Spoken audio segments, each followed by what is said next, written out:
When Patricia Harper Garrett was growing up in Richmond Heights, people tended to stay in Richmond Heights. Everything they needed was right there. Dry cleaners, our own doctors, dentists, gas stations, and everything in our own neighborhood. So we really didn't need to go out of the area to seek anything. It was the early 1950s. I don't know how he thought of putting all of this stuff in place. He was Frank C. Martin, a businessman, airline pilot, wheeler dealer, who had lived and worked all over the multiracial world and had come home to build according to what his life had taught him.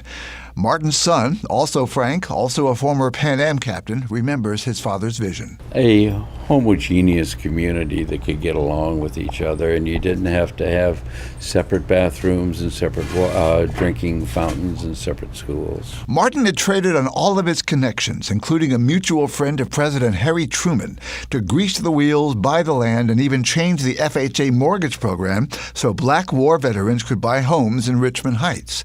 It's the story that Patricia Garrett's daughter, Jessica Garrett-Modkins, wants to tell in a documentary she's making. It seems fabricated, as if someone just made it up.